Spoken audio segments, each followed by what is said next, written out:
Bravo.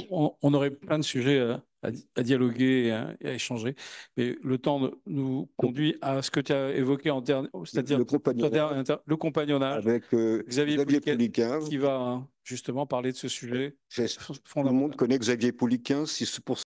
C'est l'esprit de l'Académie. L'Académie, nous sommes des amis, nous sommes solidaires. Dans un congrès international, on a le droit d'avoir des petits bugs. Et c'est important euh, de, d'accepter le petit défaut et l'organisation.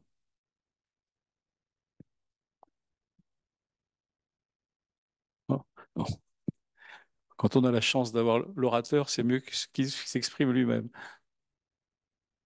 Cette double expérience m'a permis de poser quelques constats. Le premier, c'est que la chirurgie est un artisanat. Bien sûr, elle n'est pas que ça.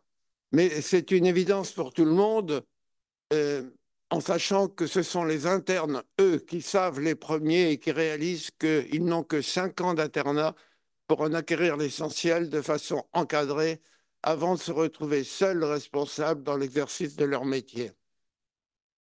Le deuxième, c'est que qui dit artisanat dit, qu'on le veuille ou non, formation sur le terrain, dans les services dont on sait très bien que les internes sont toujours la cheville ouvrière.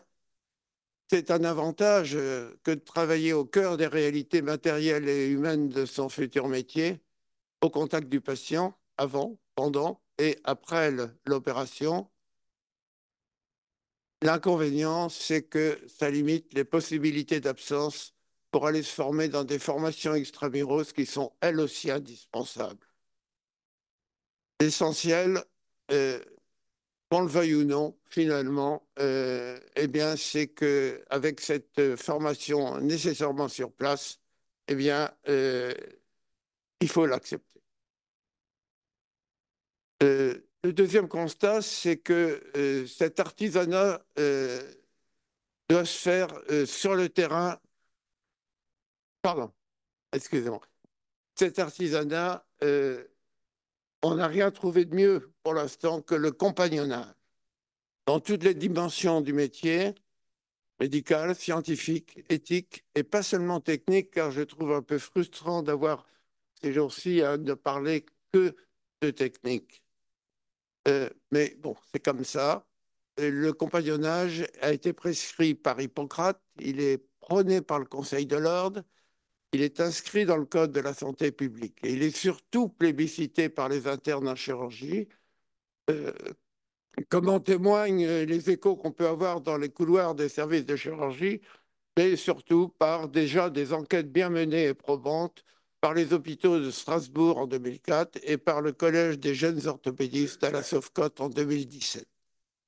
Alors, qu'est-ce que c'est que le compagnonnage? Finalement, c'est un mot bien galvaudé. Je crois qu'il faut commencer par éliminer les faux compagnonnages auxquels nous tous, les maîtres, sommes quelquefois tentés de céder. Il y a le copiage qui ne met pas la main de l'autre à la tâche. Fais comme moi, regarde comme j'opère et j'opère bien, un peu narcissique. Le dressage qui n'explique rien, fais comme ça parce que c'est comme ça. Le copinage qui se veut sympathique et sinon démagogique, qui lui ne critique rien, fais comme tu veux, mon vieux, c'est toi qui opères, tu es le meilleur. Et enfin, le délestage qui lui abandonne carrément l'interne à lui-même. Tu as toute ma confiance, appelle-moi si tu as un problème. Fini, j'espère, l'époque où certains services étaient réputés, voire recherchés, pour donner l'occasion de se faire la main, comme disaient les internes, au bénéfice de leur logbook personnel, mais pas forcément au bénéfice de leurs opérés. Le vrai compagnonnage, c'est tout au contraire, d'abord donner l'exemple, mais pas seulement, tout aussi important, de savoir expliquer et de justifier sa pratique et les règles de conduite. Au bloc opératoire, le secret, c'est la progressivité. On montre d'abord le geste à l'élève, et puis on lui tient la main, si je peux dire, et on la retient, comme dans la double commande de l'auto-école que voudrait illustrer cette photo un peu truquée. et tout en partageant une éthique où la sécurité du patient trouve son compte. Car loin d'exposer à un quelconque danger, cette progressivité ne fait qu'augmenter la sécurité du patient, à la condition que le maître accepte de consacrer plus d'attention, plus de décomposition, plus de temps, c'est-à-dire un peu plus de rigueur et d'exigence que s'il faisait lui-même l'opération en prenant les commandes. Alors voilà pour la gestuelle opératoire. Mais ce n'est pas en salle d'opération que l'on peut prendre le temps, et surtout a fortiori dans le cadre de l'urgence, que l'on peut bien comprendre et faire comprendre le pourquoi des gestes et des détails si importants et que l'élève risque d'oublier. C'est là aussi qu'il s'agit ce n'est pas en salle d'opération non plus qu'on peut prendre le temps d'extrapoler la même opération à des situations voisines mais différentes que l'interne aura probablement à affronter plus tard. D'où l'intérêt de petits staffs interactifs en des lieux et des temps plus tranquilles, réservés aux internes. Ce sont des débriefings d'opérations, on y passe des vidéos commentées et on les commente, oui.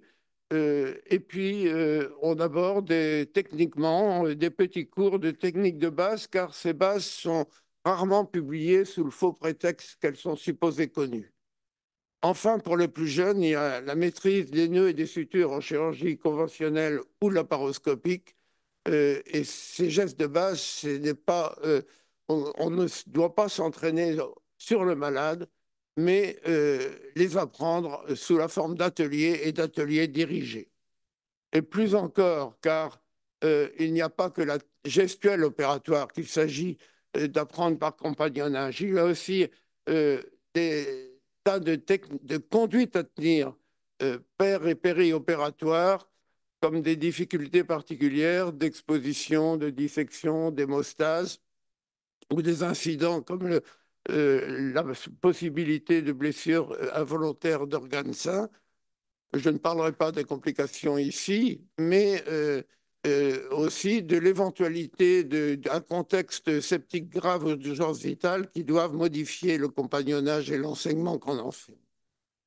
Enfin, il s'agit de faire passer une politique rationnelle euh, en matière de thèmes récurrents que sont le drainage, le pansement, la protection pariétale, mais je veux m'arrêter là parce que on n'en a jamais fini quand on explore le champ du compagnonnage. Pour conclure, en insistant sur les mots-clés du vrai compagnonnage, structuré, encadré, interactif et contrôlé, à la fois technique et technico-pratique, au contact quotidien de maîtres aussi motivés et disponibles que doivent l'être, bien sûr, leurs élèves. Et bien sûr, ce compagnonnage ne doit pas prétendre s'opposer aux formations extramuros dont nous avons déjà largement commencé à parler et ça va continuer demain. Toutes ces techniques sont bien sûr indispensables et incontournables et je suis certain qu'elles peuvent et qu'elles doivent elles aussi s'inspirer de l'esprit du compagnonnage. Dans tous les cas, de toute façon, l'essentiel, c'est la transmission d'homme à homme d'un savoir, que ce soit le maniement d'un instrument conventionnel ou le joystick d'un robot. L'important, c'est d'accompagner l'élève et pas de le transformer en instrument ou en robot. Je vous remercie de votre attention.